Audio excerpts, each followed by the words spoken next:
começando mais um programa Arena Ibérica, programa do site Lei em Campo, com apoio do Instituto Ibero-Americano de Direito Esportivo.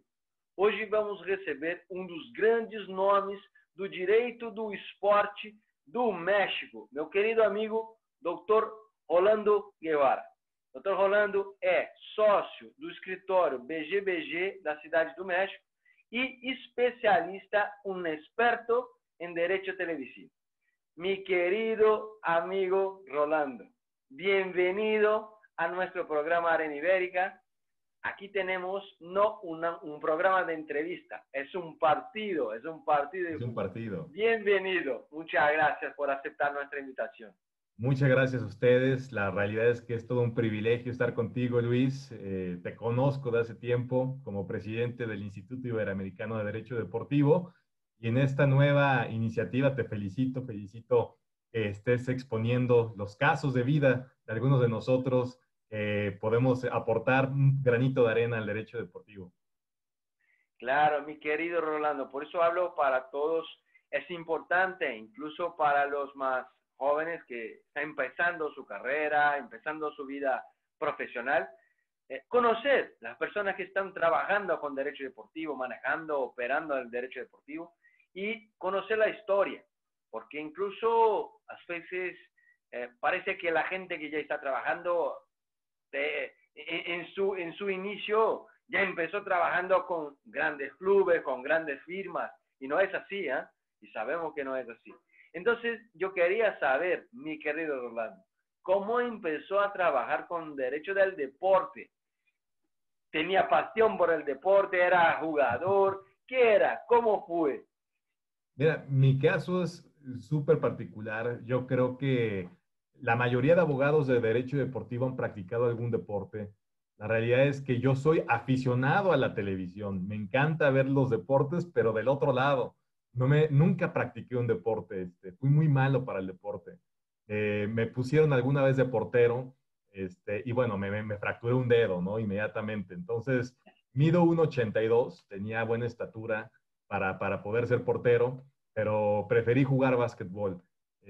Aunque con el básquetbol tampoco tuve como un nivel profesional, siempre en México les llamábamos las famosas cascaritas, ¿no? Y las cáscaras son partidos de barrio, partidos de vecinos, pero nunca lo hice a nivel profesional. La realidad es que siempre me gustó estar del otro lado, pegado a la pantalla, y la realidad es que soy un fanático de los deportes, ya sea tenis, básquetbol. Hay algunos deportes que no me gustan tanto, no voy a decir cuáles para no ofender. El llamado rey de los deportes es uno que la realidad no entiendo por qué se transmite, porque a mí me parece muy aburrido. Ok. Y de verdad, claro, tenemos también una democracia para saber que cada persona puede tener una pasión por un deporte diferente. Y hay muchos deportes, ¿ah? Hay muchos deportes. Muchísimos A deportes. veces conocemos algunos por la tele, pero hay mucha opción. Y además la imaginación nos va llevando a conceptos que están desafiando si es deporte o no es deporte. Parte también de mis actividades que ya te comentaré en un momento, Luis, son los famosos también deportes electrónicos o esports. Sabemos que hay grandes especialistas en Brasil. Brasil es un gran mercado de deportes electrónicos y esports, pero también se desafía el concepto. Eso no es un deporte. La modalidad está cambiando y ahora con la pandemia nos damos cuenta que las nuevas formas de entretenimiento también van cambiando. Esto yo creo que es muy rico, es muy puro para discutirlo más adelante. Pero te digo, yo soy prácticamente un deportista de sofá. Excelente. Pero de verdad, el punto más importante, yo hablo siempre, es la pasión por el deporte. Y la pasión no importa cómo. No importa cómo. Tener pasión por el deporte es el punto central, me parece. Pero para empezar a trabajar, porque a veces tener pasión por deporte no es no es lo que hace la diferencia para trabajar con deporte. ¿Y cómo fue? ¿Cómo empezó a trabajar con el derecho del deporte? Mira, esto es bien interesante. Cuando menos, cuando yo fui estudiante, yo egresé de la licenciatura en Derecho en el 2005, hace 15 años. Hace 15 años era un abogado joven, novato en el derecho, y me di cuenta que no existían, sobre todo en mi entorno, no estudié en la Ciudad de México, estudié en una ciudad llamada Aguascalientes. Esto es, está en el interior de la República Mexicana, es el centro exacto, el corazón exacto de México, y no había especialidades de derecho deportivo. Pese a que Aguascalientes siempre fue reconocido como uno de los estados que tuvo mejores políticas públicas en la promoción de la cultura física y el deporte, tiene instalaciones de verdad de primer nivel, deportistas, algunos reconocidos a nivel nacional, pese a que es un estado de los más chiquitos de la República, de los más pequeños. No había una especialidad de derecho deportivo. Entonces, yo creo que tanto tú como yo cuando estudiamos, había diferentes ramas del derecho que no tuvimos el acceso. Por ejemplo, el derecho del entretenimiento, derecho de las nuevas tecnologías, que es más o menos a lo que me dedico. Todo eso no existía. Tuvimos las ramas clásicas del derecho y no dejamos de ver que el derecho tiene también pues, estos troncos comunes que en el derecho deportivo se van a conjuntar. No podemos pensar que el derecho deportivo está ajeno de un derecho público, derecho Claro, administrativo, derecho privado, por supuesto, toda la parte contractual, pero a claro. veces desafía todos estos conceptos también, y ustedes en Sudamérica lo tienen más claro que en México quizás, el deporte como una actividad de interés público, ¿no? Perfectamente, Donde perfectamente. el Estado lo regula. Ustedes tienen leyes como la ley Pelé, entre otras, normatividad especializada, son punta de lanza, cuestiones que en México vamos todavía apenas en una curva de aprendizaje en toda la reglamentación del derecho deportivo. Por eso yo diría, conocemos las ramas clásicas, pero no, yo no tuve acceso a una especialización de derecho deportivo. Cuando llegué a la Ciudad de México, estudié posgrados en la Universidad Nacional Autónoma de México, que es mi alma mater también de alguna manera, y que es la universidad que tiene como equipo de fútbol a los famosos Pumas de la Universidad Sí, Nacional Autónoma de México. Los Pumas y el famoso Goya, que es el grito cachún, cachún, ra, ra, ra. Este famoso grito de los Pumas, pues me envolvió también en un ambiente que yo nunca había vivido. ¿Qué es la conjunción, Luis? Eso también es bien importante, la conjunción entre la academia y el deporte. No hay nada más apasionante que una comunidad estudiantil se identifique con un equipo deportivo, el que sea, en este caso con un equipo de fútbol. Los Pumas de la Universidad de México es un equipo de tradición y yo cuando estudiaba en la UNAM, de repente había partidos a la mitad de semana, tenía el privilegio de asomarme en mi salón por la ventana y ver un campus universitario que es patrimonio de la humanidad por la UNESCO y al qué fondo locura. el estadio universitario prendido con luces y con público al fondo. O sea, eso para mí lo recuerdo en este momento y se me pone la piel de gallina, como decimos acá, de la emoción que yo sentí en el involucramiento de decir, la academia tiene que ir de la mano con el deporte y así lo empecé a sentir en la UNAM. La trascendencia del deporte es algo increíble. O sea, uh, es pasión. No hay otra forma de hablar, porque es algo que incluso irá a marcar su vida para siempre. Para siempre. Jamás irá a olvidar de este momento.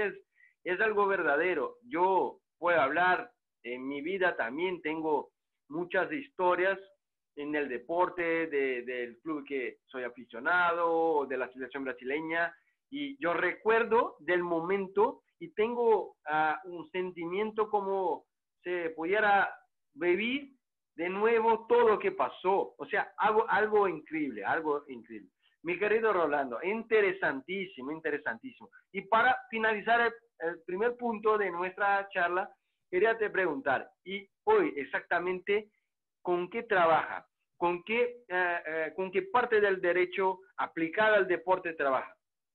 Sí, mira, yo formo parte desde hace 10 años de la firma de abogados que me referiste al inicio en la presentación. Es una firma de abogados especializada en telecomunicaciones, medios y tecnología.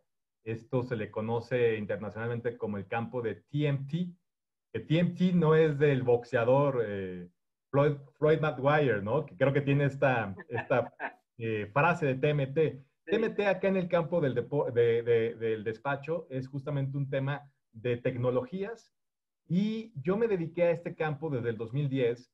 Me di cuenta que los contenidos, sobre todo los contenidos deportivos, es lo que le dan, es el motor de toda la industria del entretenimiento y es el motor también de las inversiones en infraestructura.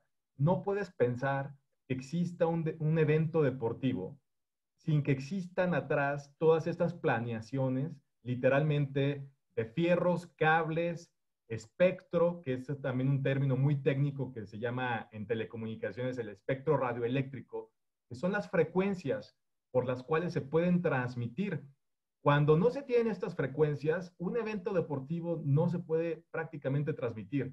Requiere toda una planeación. Yo me di cuenta de que entonces el deporte trascendía en empujar estas industrias. Tan es así que, por ejemplo, industrias como la Fórmula 1, eventos deportivos como la Fórmula 1 en México, se dieron, ya tienen cuando menos 3 años que regresaron a la Ciudad de México y en el primer año de actividades los multaron por haber usado frecuencias sin permiso.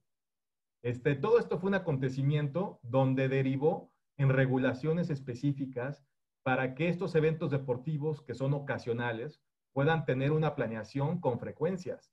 Eso también pasó en Brasil.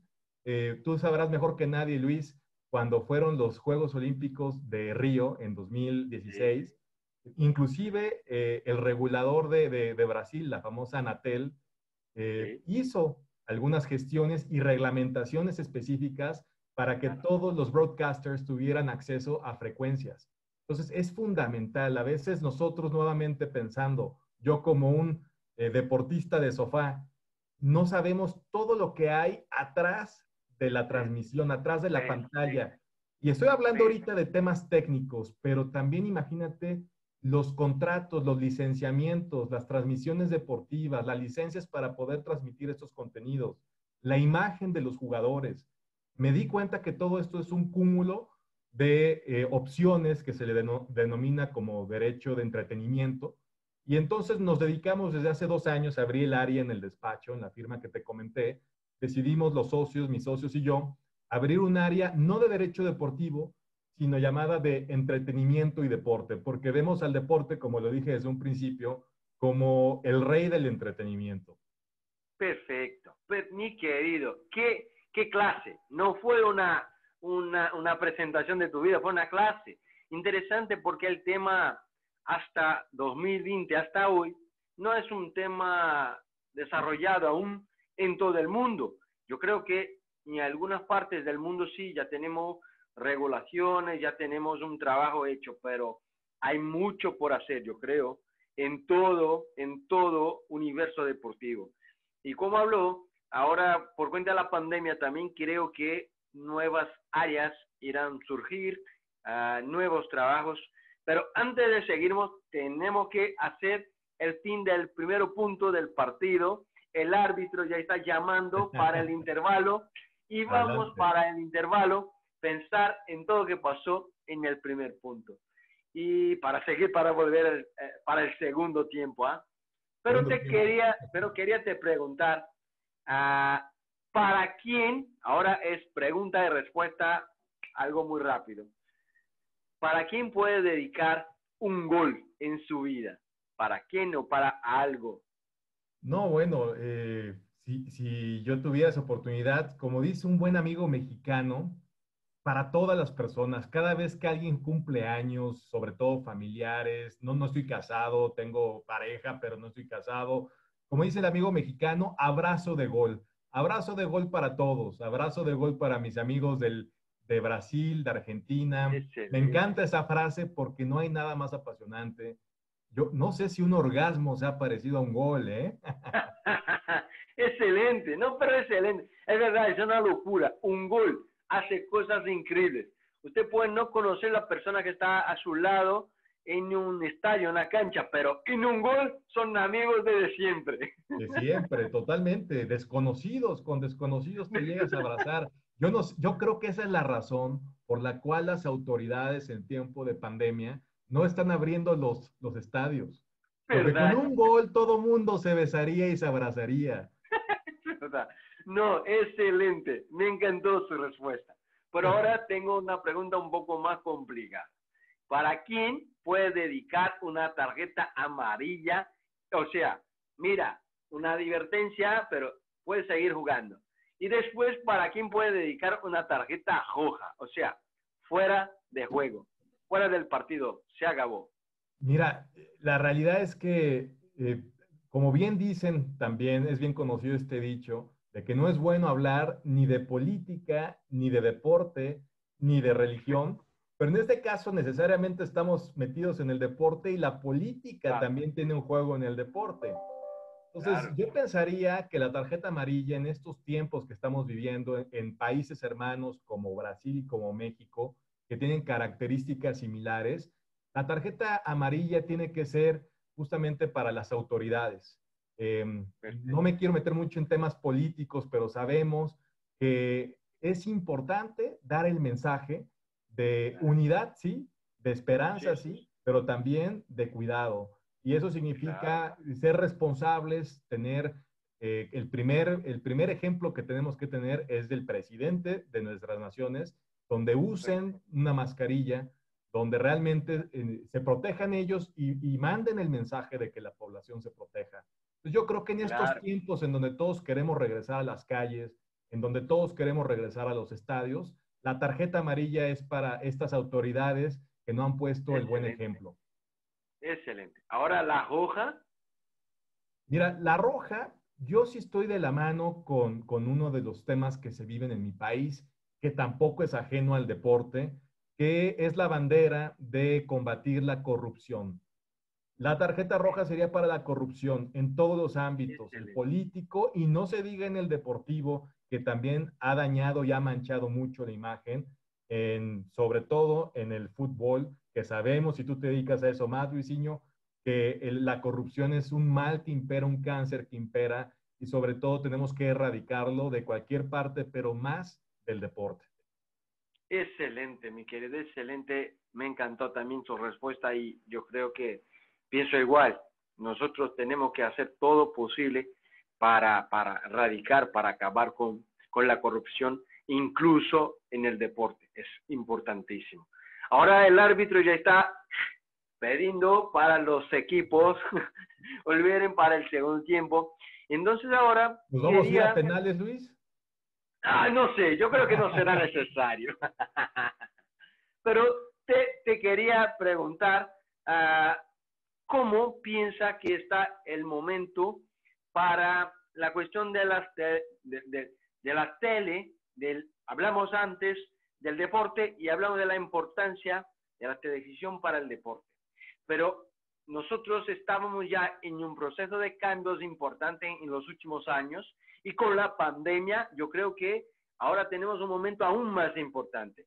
¿Qué piensa de esto? ¿Qué te parece el momento? Mira, muy, muy interesante pregunta. Y hace algunos meses, cuando recién empezó esta pandemia, fuimos convocados a un foro que tú organizaste. Me tocó compartir la charla con el amigo Andrei Kempf, Sí. perdón, no sé pronunciar bien su apellido. No, no, Y, está buenísimo. Camp, y, and they camp. Camp.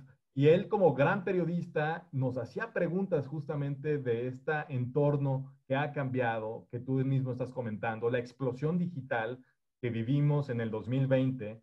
Y quizás los más jóvenes recordarán, bueno, ellos son nativos digitales, pero tú y yo, que venimos de finales de los 80s, en los 90s, no teníamos acceso al Internet. Conectarte al No. Internet era obstruir una llamada telefónica. No podías hacer las dos cosas al mismo tiempo. Entonces, Exactamente. teníamos como principal medio de comunicación la televisión abierta. La televisión restringida tenía todavía pocos contenidos. Bueno, 20 años después, 25 años después, estamos hablando de que tenemos banda ancha con capacidades de transmisión, como lo estamos haciendo en este momento a través de una plataforma digital para esta comunicación. Imagínate que se puedan tener una biblioteca de contenidos donde puedas ver los programas, las series, las películas en el momento que tú quieras, cuando tú lo necesites y a un precio muy accesible. esa es la explosión que vivimos con las plataformas digitales, pero en el campo deportivo, aún no hay una que concentre todos los eventos deportivos. En México hubo un intento fallido y que realmente fue un encantador de serpientes mexicano, que hizo un proyecto llamado Sportflix, que era el Netflix de todos los deportes. Ese proyecto fracasó porque se le olvidó a este emprendedor que necesitaba las licencias de las transmisiones y eso Solo ese es este el punto, fondo, solo este. solamente ese. Entonces era una página web pirata donde robaba los contenidos y te ponían al alcance de la mano, pero eso nosotros lo vemos a través de redes sociales como Facebook. Sabemos que se Sí, transmiten eventos sí. deportivos y sabemos que esto es ilegal y hay algunos mecanismos antipiratería para poderlos bajar, porque pues también la industria deportiva vive principalmente de estos ingresos de las transmisiones Claro, deportivas. Hacerlo esto como un usuario, hacerlo ilegalmente, es dañar también indirectamente a tu afición, a tu equipo. Entonces, la transmisión deportiva ha cambiado. Creo que en estos tiempos de consolidación de industrias van a venir ofertas muy interesantes. La más interesante.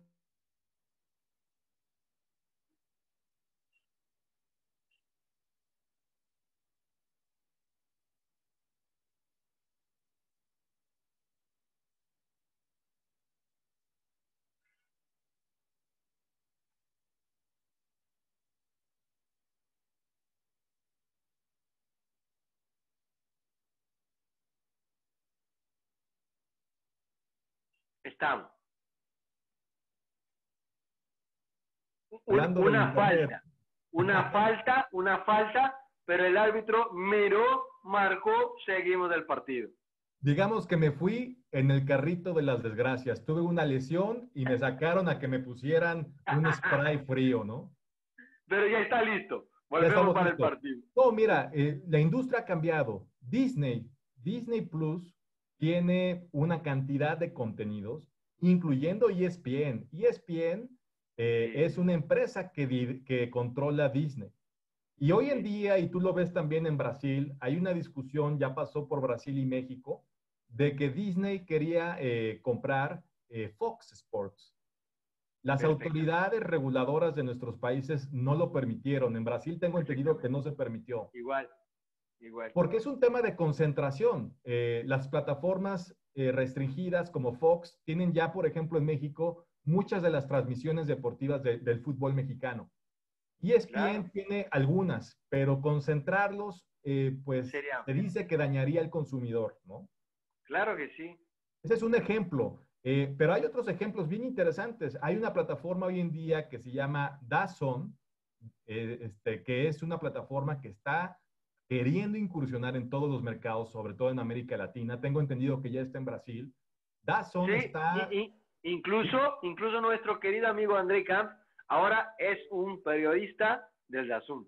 pues imagínate, DAZN es una plataforma streaming que pertenece a un grupo llamado Perform Group y que la está rompiendo. En México también hay muchas transmisiones deportivas del boxeo, ni más ni menos de mi hermano, el Canelo Álvarez, el gran boxeador mexicano. Bueno, una de sus peleas fue transmitida ya por DAZN por una cantidad millonaria. En estos tiempos de pandemia que tú comentas, Luis, todo se está migrando a estas plataformas digitales también. Sabemos que las televisoras, los broadcasters tradicionales se tienen que adaptar y la realidad es que los nuevos contenidos están ahí. ¿Y qué decir de plataformas digitales como Twitch? Que transmite a los eSports y que es una locura ver que haya un comentarista o caster de eSports, que tenemos también amigos que se dedican a esto, Claro. como este amigo brasileño, se me fue ahorita su nombre, que se Nicolás. dedica a eSports, Nicolás Sí, Bocci, ¿no? Nicolás Bocci. sí, Nicolás Boche, exactamente.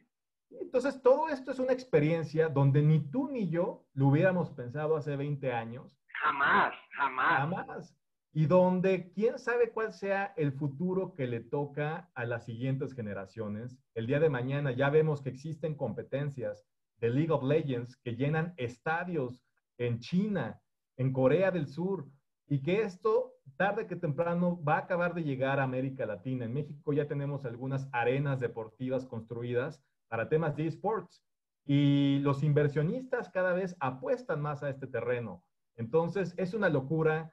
¿Quién Una sabe si locura. vayan a llegar a ser deportes olímpicos como se discute?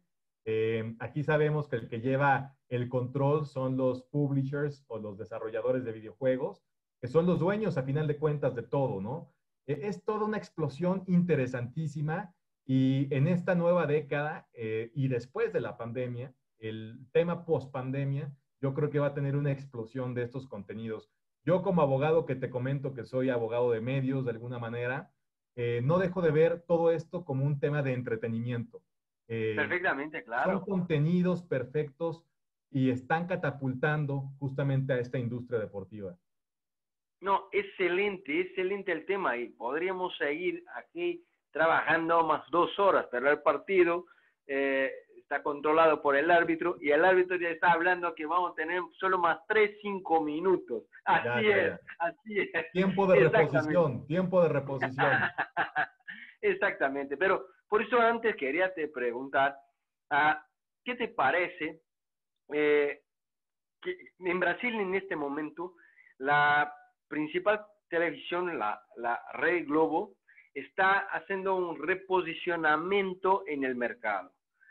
Por ejemplo, ha rescindido algunos contratos, era la principal que tenía los derechos de la Copa Libertadores, ya no es más, ahora es el SBT, es otra televisión.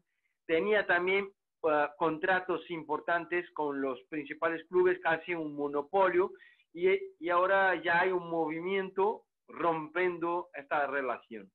¿Qué te parece? No sé si pasa algo en México, pero ¿qué te parece con el futuro y las principales emisoras que tenían los derechos? ¿Te parece que vamos a tener un cambio muy grande en los próximos años o no? Mira, en México es súper interesante. La principal grupo televisivo es Grupo Televisa, que es la principal productora de contenidos en español a nivel mundial. Grupo Televisa, imagínate que es también el único grupo que tiene la experiencia de haber transmitido dos mundiales de fútbol y va por el tercero. Y eso es bien Sí, importante. El mundial, que es conjunto con Estados Unidos y Canadá de 2026, es un mundial donde Grupo Televisa ya aseguró su permanencia. Hay evidentemente intereses que se han firmado desde la administración pasada del presidente saliente y Grupo Televisa está ahí como uno de los principales tiradores de la Copa del Mundo de 2026.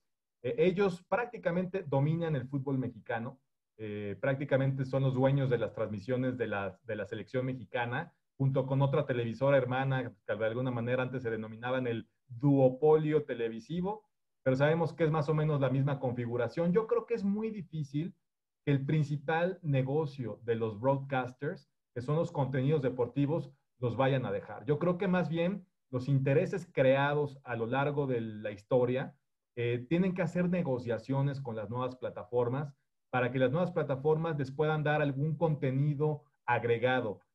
A final sí. de cuentas, esto es un tema de poder económico. Claro, Y de yo plata, siento, claro, nunca, poder y plata. poder y plata. Entonces, nunca va a desaparecer ese maridaje, es un matrimonio entre el fútbol nacional y las televisoras. Eso no va a desaparecer. Yo pienso que las plataformas no vienen a desplazar a las televisoras tradicionales, vienen a complementar ciertos ámbitos, ciertos mundos y tendrán que llegar a negociaciones. Pero yo creo que ni grupo, el brasileño Globo o Televisa en México van a desaparecer, se han transformado, se han reconfigurado. Eso Sí, sí, se requiere una regulación. En México hay una regulación de competencia económica que les ha puesto ciertas cadenas para que ya no puedan sí. hacer prácticas que antes hacían en el pasado. Eso no sé si les vaya a alcanzar a las plataformas digitales, porque las plataformas digitales están como en la nube, están en el Internet, Perfecto, nadie los regula. Y esa es la nueva transformación también. ¿Quién los va a controlar? perfecto. ¿Quién los va a regular? Esa es una gran pregunta también que quedaría en el aire. Mi querido, qué partidazo, qué partidazo, qué gusto hablar contigo. Yo quería felicitarlo y agradecerlo porque fue buenísimo, pero el árbitro ya quiere cerrar el partido. Entonces solo quiero agradecerle, quiero